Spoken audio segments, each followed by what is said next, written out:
She betrayed you. You gave her trust, loyalty, your focus, your heart. And still, she chose to lie. She chose to cheat. She chose to do what she knew would break you. Now you sit there wondering, why? Wasn't I good enough? What did I do wrong? Why wasn't I enough? And you know what hurts the most? She doesn't even care that you're in pieces. She's out laughing, posting, smiling, like you never mattered. She's pretending you never existed while you're fighting demons just to make it through another night. Now listen carefully, because this moment defines you. If you don't learn how to handle betrayal with strength, it'll consume you. If you want to be respected, remembered, and rebuilt, this video will transform everything. So right now, comment, "I choose power," if you're done being broken and you're ready to take back control of your life. Number 1, cut all contact. Completely. You keep her in your phone, in your mind, in your conversations with friends, like she's some kind of lesson you're still learning. But what you're really doing is allowing her betrayal to live rent-free in your life. And as long as she occupies space in your thoughts, she controls your decisions, your emotions, your identity. And until you understand this fully, you will never be free, because cutting contact isn't about hurting her or making her wonder where you went. It's about freeing yourself from the cycle of reattachment that only exists to remind you of the version of you who tolerated disrespect and stayed even when her actions screamed, "Go." And you need to stop talking like she was confused, like she made a mistake, like she didn't know what she was doing, because she knew exactly what she was risking when she broke your trust. She calculated it, weighed it, decided it was worth it, and still did it anyway. So every time you reply, stalk, check up, reminisce, or allow access, what you're really doing is betraying yourself, because you're saying her feelings are more important than your peace, your progress, your new future. And there's nothing noble about keeping someone close who already chose to throw you away. You don't keep cancer in your body hoping it heals itself. You cut it out before it kills everything else around it. And that's exactly what this is. Emotional cancer disguised as connection. And if you don't cut it out completely, it will spread.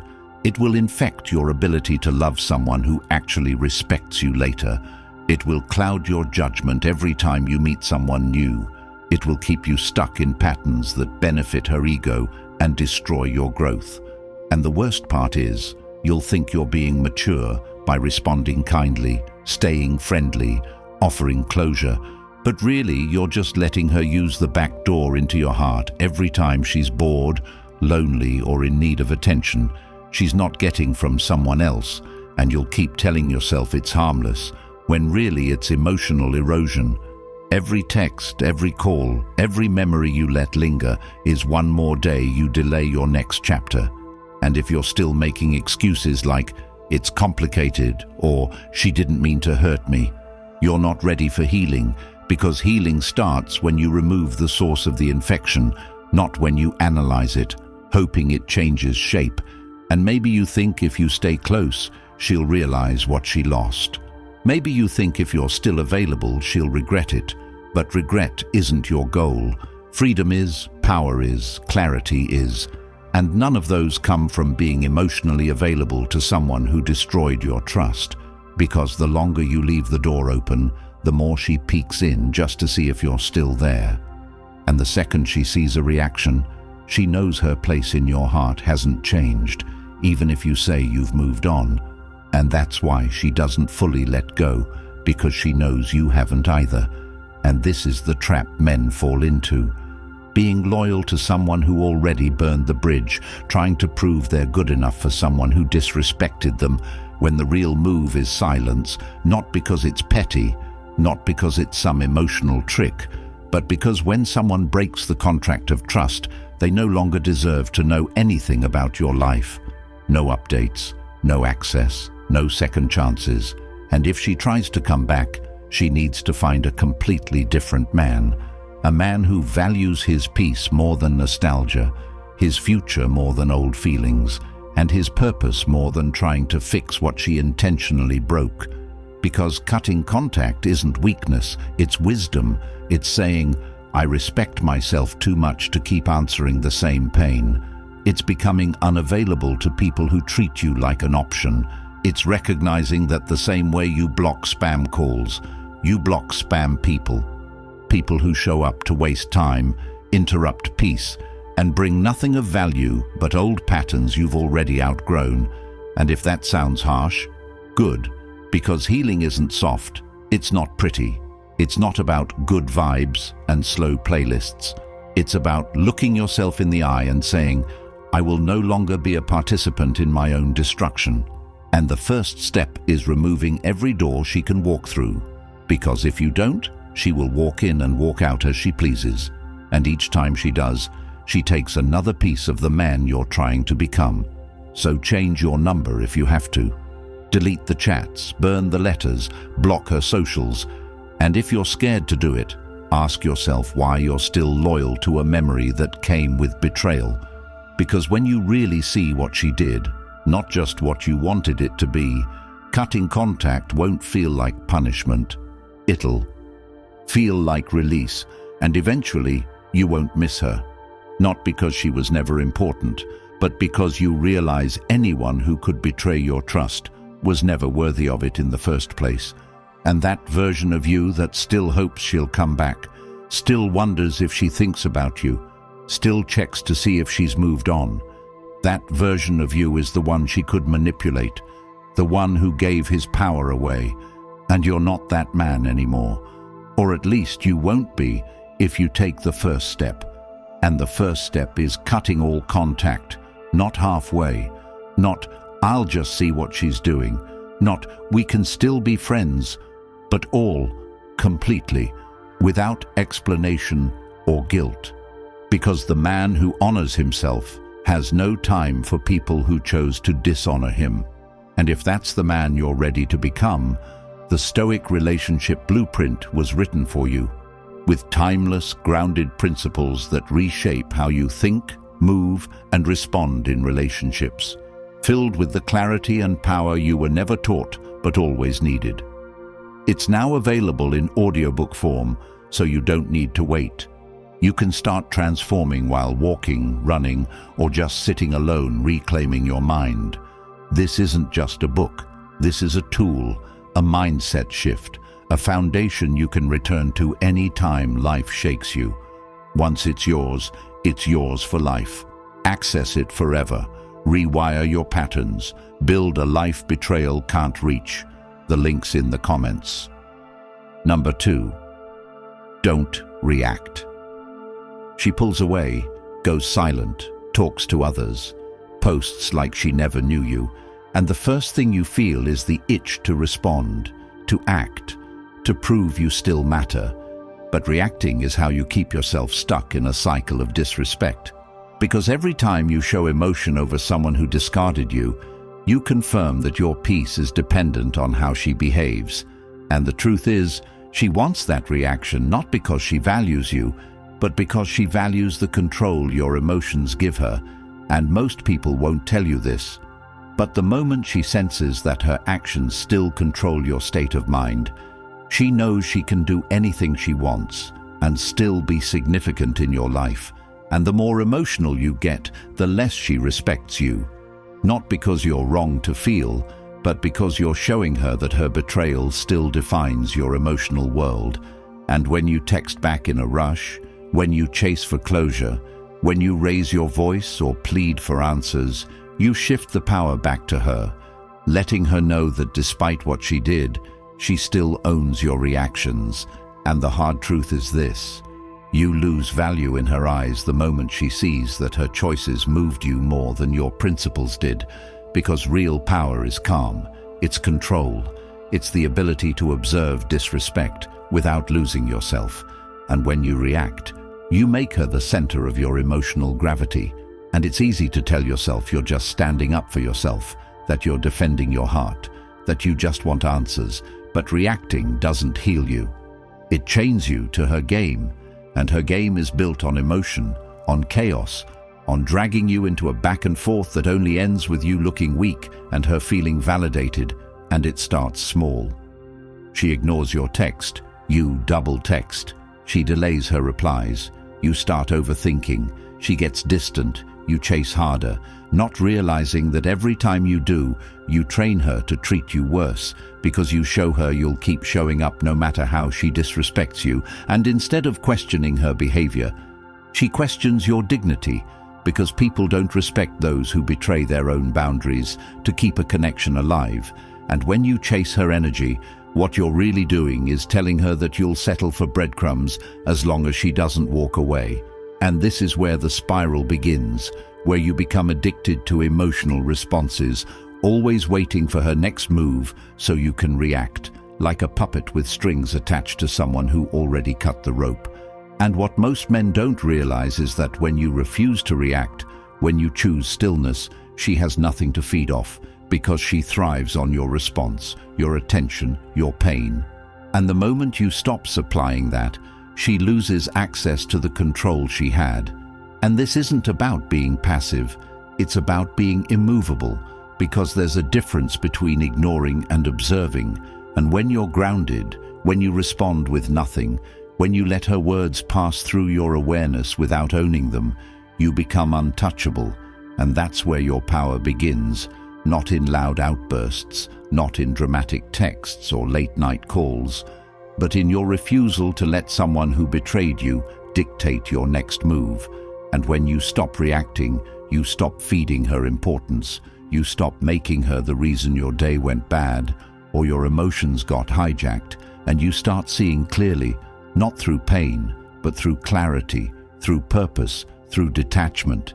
Because you no longer play the role of the emotional responder, you become the man who remains the same whether she stays or leaves, and that energy is terrifying to someone who thrives on manipulation, because now she can't predict you, can't provoke you, can't reach you, and that silence, that emotional stillness, it speaks louder than any angry message, it hits deeper than any call-out, because it shows her that her chapter in your life is closed, not because she said so, but because you did. And here's the deeper truth. She may come back, not because she misses you, but because she misses the power she had over your emotions. And when she does, she'll test you with something casual, soft, seemingly innocent. And the moment you reply with eagerness, she knows nothing's changed. But when you don't react, when you treat her like the past she chose to be, she sees the man you've become. A man who's no longer interested in entertaining people who couldn't handle his loyalty. And if you really want to grow, stop needing her to understand your pain. Stop waiting for her to validate your side of the story. Stop explaining your worth to someone who already decided you weren't valuable enough to stay loyal to, because your peace isn't up for negotiation. Your emotions aren't public property, and your growth doesn't need her permission. And the most dangerous man is the one who doesn't flinch, doesn't chase, doesn't explain. He just detaches, rebuilds, and becomes so steady within himself that even betrayal can't shake him. And if that's who you want to become, then let her disrespect be the end of the conversation, not the start of a series of reactions, because the more you react, the longer you stay stuck. But the moment you don't, the moment you pause and say, I don't owe this pain another second, you rise, you level up, and you begin to create a life where her absence is irrelevant, not because you don't feel, but because you feel deeper than most. Deep enough to know that your energy is sacred, and not everyone who gets close deserves access to it again, especially not the ones who proved they never valued it in the first place. So stay grounded, stay disciplined, and remember this. Your reaction is her reward, and the man who can master his response owns the outcome of every relationship, not by force, but by clarity. And clarity only comes when emotion no longer clouds your vision. Number 3, use the pain to power your goals. Pain is not the end, it is the beginning. And the worst mistake you can make right now is treating your heartbreak like a sentence instead of a signal, because pain by itself doesn't grow you. What grows you is what you do with that pain, how you shape it, how you convert it into action that compounds into transformation. Because right now, you wake up heavy. You feel it in your chest, in your hands, in your silence. You check your phone out of habit, out of weakness, hoping for a message that won't come. And even if it does, it won't heal you. It'll just reopen the same wound you keep scratching. And instead of asking why she did it, you need to ask why you gave so much of yourself to someone who proved so little, because that pain you're sitting in, that ache you feel when you see her move on like you meant nothing, that's your fuel, not your grave. And if you don't use it to build something, to become something, to wake yourself up, then all you're doing is suffering in vain while she goes on living her life unaffected, unbothered, unscarred. And that's the hardest part. Knowing she isn't hurting the way you are. But that's not weakness. That's proof you felt deeper. And feeling deeper is only a curse if you don't use it. Because what you need right now is structure, not sympathy, purpose, not pity. And the first step is simple. Write your goals down. Not dreams, not vague hopes, but specific, measurable, painful goals. Ones that scare you, ones that stretch you, ones that make the man she left look like a joke compared to who you're becoming. And stop telling yourself you'll start next week, next month, when it hurts less. Because waiting is weakness disguised as healing. And the only way out of this hole is to build the ladder yourself, and every rung is built with work. Get up earlier than you want to. Go to the gym when your body says stay in bed. Read instead of scrolling. Eat to build, not to cope. Work longer, think deeper, remove distractions, cut comfort, because nothing changes until your pain gets a job, and right now your pain is unemployed, just sitting there, making you overthink, making you self-destruct, making you replay old memories with someone who doesn't deserve to occupy another second of your focus, and you keep saying you want peace. But peace isn't found, it's earned. It's built by discipline, by breaking the cycle of mental and physical laziness that keeps you shackled to the version of yourself that needed her approval to feel whole. And if you're waiting for motivation to strike, you'll die waiting, because motivation is a byproduct of momentum. And momentum only comes from movement, not emotion, not sadness, not inspiration, just movement. Consistent, unbroken, intentional movement towards something bigger than her memory. Because you know what's better than revenge, better than closure, better than getting her back. Building a life so solid, so purpose-driven, so locked in, that even if she came back, even if she begged, you wouldn't look twice, not out of hatred, but out of evolution. Because you've outgrown the version of yourself who was emotionally accessible to someone who betrayed your loyalty. And now you walk different, not because you're faking it, but because you're building it. And that takes time. But it starts today, with one habit, one shift, one commitment to yourself that says, I'm done wasting pain on pity, because pain has power, but only when you give it purpose. And if you don't, it will rot you from the inside. It will keep you angry, addicted to old conversations, stuck in what-ifs, looking for her in strangers, breaking yourself to understand someone who never deserved your depth. But if you use it right, if you wake up and put that pain to work, your life becomes the proof that the betrayal didn't break you. It revealed you. And that's the shift, when you stop asking how to get over it and start asking how to use it. How to squeeze every drop of progress out of what you thought would destroy you, because you have two options. Let the pain define your story, or let it drive your transformation. And that starts with movement, with focus, with discipline that doesn't care how you feel today, because it's loyal to the man you're building for tomorrow. So create a routine and stick to it like your life depends on it, because it does. And don't just show up, execute. Don't just plan, perform. Don't just dream. Dominate your space, your time, your body, your money. And stop blaming her. Stop blaming your past. Stop blaming betrayal, because if you let the betrayal break you, she wins twice. But if you let it mold you into the most focused, relentless, disciplined version of yourself, she fades, her power disappears, her name loses weight, and your life becomes the message.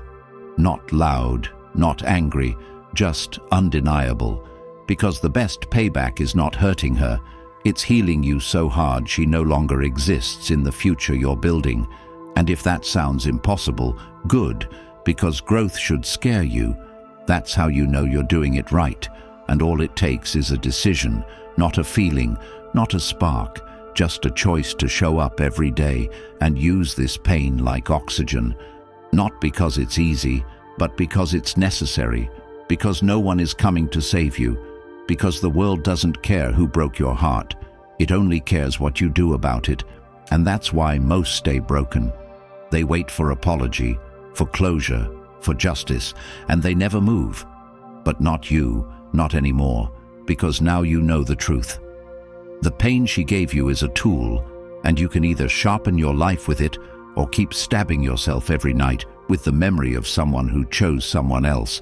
But today is the day you stop bleeding for someone who isn't even watching, and you start building like she never existed, because one day you'll look in the mirror and not see the broken man she left, but the powerful one who rose, who built, who used it all and never looked back. Number 4. Never take her back. Ever. She left, she lied, she disrespected you, she crossed the line that once defined love and loyalty, and now you're sitting there wondering if maybe she didn't mean it, if maybe she's changed, if maybe things could go back to how they were. But the harsh truth is this: the moment someone chooses to betray you, they've shown you what you mean to them in the moment when it mattered most, and there is no version of reality where taking her back after that is strength. Because real strength isn't found in the ability to forgive someone who spit on your loyalty. It's found in the ability to walk away without ever needing to explain why. It's found in the decision to never allow the same disrespect to enter your life twice, because if she betrayed you once, she already calculated that you were worth the risk of losing. And you think taking her back proves your love, but all it proves is that your self-respect is negotiable, that your standards bend for history, that your boundaries fold for temporary comfort. And she sees that, she feels that, and deep down, even if she apologizes, even if she cries, even if she says she misses you, she knows that you coming back proves she was right to treat you like a backup plan. And don't fool yourself into thinking that second chances rewrite the past, because they don't. All they do is lower the value of your future, and every time you allow someone who broke you to re-enter your space, you teach them how to break you more efficiently next time, because now they know the threshold, they know what you'll tolerate, they know that tears and words and a few sweet memories are enough to make you fold. And that's not growth, that's regression, that's self-sabotage dressed in forgiveness. And the reality is, no matter how good the apology sounds, no matter how lonely the nights get, no matter how many what-ifs play in your head, the woman who betrayed you already made her choice. And if she's back now, it's not because she woke up and saw the light. It's because something she tried didn't work. It's because her ego took a hit. It's because she wants the emotional security you once gave without offering the loyalty you deserve. And you have to be honest with yourself right now. Do you want her back? Or do you want to feel like you mattered to someone who proved you didn't? And if it's the second one, you don't need her. You need healing. You need clarity. And you need to face the pain of letting go head on, instead of numbing it with recycled intimacy and false connection. Because taking her back won't give you peace. It'll give you anxiety. It'll give you doubt. It'll give you flashbacks every time she picks up her phone or goes quiet or says she's busy, because betrayal doesn't disappear. It lingers in your chest. It whispers in your ear. It robs you of rest and rewrites every act of kindness as a possible lie. And that's no way to live. And if you think she won't do it again, think again. because the moment you allowed betrayal to be followed by forgiveness without consequences, she learned that love in your world means unconditional access. And the harsh truth is, she won't fear losing you next time because she already saw you come back once. And the next time she disrespects you, and yes, there will be a next time. It'll be with even less guilt, even less hesitation, and you'll be left not just betrayed again, but ashamed. Not just heartbroken, but humiliated, because deep down you knew better and chose to ignore it. And that's the pain that doesn't fade. The pain of knowing you chose someone who proved they'd choose anyone but you when it mattered, and you opened the door again anyway. So ask yourself now, not when she texts, not when she posts a memory, not when she shows up crying. Ask yourself now, in your clarity, in your pain, in your rebuilding, what kind of man you want to be. One who learns from pain, or one who keeps repeating it, hoping for different results. Because your future depends on this answer. And if you want to build something real, with yourself, with someone new, with your purpose, you have to be the kind of man who closes doors that lead to destruction, even when it hurts, even when it's hard, even when your heart screams at you to go back. Because love is not a justification for self-destruction, and history is not a reason to betray your growth. And if you really want to honor the loyalty you gave her, you do it by never letting her have the chance to misuse it again. And this is what most never do. They confuse strength with tolerance. They confuse compassion with self-abandonment. They confuse forgiveness with reconciliation, and they end up trapped in a loop, begging for respect from someone who already showed they don't value it. And that's how you waste years, waste potential, waste every lesson the pain tried to teach you, because instead of building from it, you crawled back into the arms that broke you and called it healing. So don't be that man. Be the one who walked away and never looked back, not because he didn't care, but because he finally cared about himself more, because he finally realized that peace isn't found in getting someone back. It's found in never giving them access again. And when you become that man, you no longer need to block her, hide from her, prove anything to her. Because by then, her name means nothing. Her actions hold no weight, and her return is just another reminder of how far you've come. And when she comes back and finds that version of you, the one who doesn't flinch, doesn't fold, doesn't answer, she'll realize she didn't just lose a man, she lost the man. And that's when you know you did it right, because healing isn't just moving on, it's never letting pain move back in. Number 5, build the life she'll never be part of. The most painful part of being betrayed is not what they did. It's the realization that you gave someone access to parts of your life they were never qualified to enter. And when that betrayal hits, it knocks the wind out of you, not just because of the loss, but because of what it represents. Wasted loyalty, misplaced trust, time you can't get back. And for most people, that pain becomes their identity. They carry it around like a badge. They talk about it, dwell in it, relive it, make decisions through the lens of what was taken from them. But if you keep living in the pain, you stay stuck in the chapter they wrote.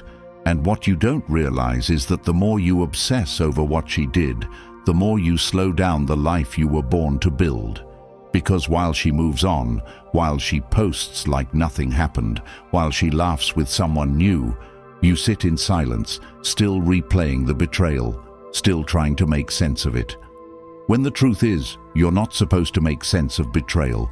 You're supposed to rebuild so powerfully that you no longer need answers, because building is the only response that matters. Not talking, not hoping, not waiting. Building, with clarity, with direction, with cold consistency. And the mistake most make is thinking they have to move on first before they start building. But that's backward, because you don't build after healing. You heal through building. And that starts the moment you stop asking why she did it and start asking why you gave someone that much access without seeing the signs. Because the signs were there. The distance, the disrespect, the disinterest. And you ignored them. Not because you're stupid, but because you were invested, because you were hopeful, and now you've paid the price. So what do you do now? Do you sit in regret, or do you make her absence irrelevant by creating a life so disciplined, so intentional, so locked into purpose, that even the memory of her feels like it happened to a different version of you, because that's what growth really is. It's when the betrayal no longer stings, not because it didn't matter, but because you outgrew the level of life where she existed. And that doesn't happen by accident. It happens by systems, by execution, by getting serious about who you are when no one's watching. Because the truth is, most men only start building after pain, after betrayal, after losing someone, and they think it's revenge, but it's not. It's revelation, it's clarity, it's realizing that the love you were giving her was supposed to be poured into your purpose all along. And now that you've been emptied, now that she's gone, you finally have space to fill yourself up with what actually matters. Your mission, your health, your discipline, your craft, your vision. And the reason you haven't healed yet is because you're still waiting for closure, still checking on her, still making her the emotional center of a life she abandoned. But the second you stop doing that, the second you reclaim your focus, everything changes, not slowly, not one day, instantly, because focus is power. And when you shift that power inward, you stop bleeding over betrayal and start building a future where no one can ever break you like that again. And that starts with decisions. Cut the distractions, clean up your space, write your goals, break them down, pick a system and follow it with ruthless consistency. Wake up earlier, read more, train harder, spend less time talking and more time building, and most of all, stop thinking she's watching, because she's not. And even if she is, it doesn't matter, because you don't build to prove her wrong. You build because you finally realize that your life is yours, that your energy is sacred, that your mind is your greatest weapon, and wasting it on someone who couldn't even be honest with you is the greatest betrayal of all, not hers, but yours. So stop betraying yourself by staying stuck and start rising by locking into your purpose with zero distractions, because the truth is, she didn't break you. She revealed you, and now it's your choice who you become, and if you do it right. If you stay focused, if you stay hungry, if you stay rooted in discipline, you will reach a level where her name doesn't come up in your thoughts, where her memory doesn't touch your emotions, where even if she calls, texts, cries, begs, you don't answer, not out of anger, not out of spite, but because the man she once knew no longer exists. And the one you've become doesn't entertain ghosts. He's too busy building, too locked in, too deep into a life of direction and clarity and power to ever be touched by betrayal again. And the beauty of that life is not just that she's no longer in it, but that it's built so solid, so intentionally, that even if she saw it, even if she wanted back in, she wouldn't recognize the entrance, because she no longer speaks the language of your new life. And you, finally, don't need her to. If you've made it this far, you already know. This world is not built to make you strong. It's built to keep you emotionally weak, chasing validation, ignoring your own worth, begging for love from people who've already shown you they don't deserve it. They don't want you to wake up. They don't want you to know your value. That's why the Stoic relationship blueprint is dangerous, because once you understand the truth it holds, once you apply its timeless principles, you become untouchable. You stop chasing, you start building, and now it's available in audiobook form. You can listen while walking, training, working, reclaiming your mind in silence. Once it's yours forever. Linked in the comments. Comment, "I reclaim my power," if you're ready to grab it. Like the video. Subscribe to help more men find these truths before they waste years chasing what was never real.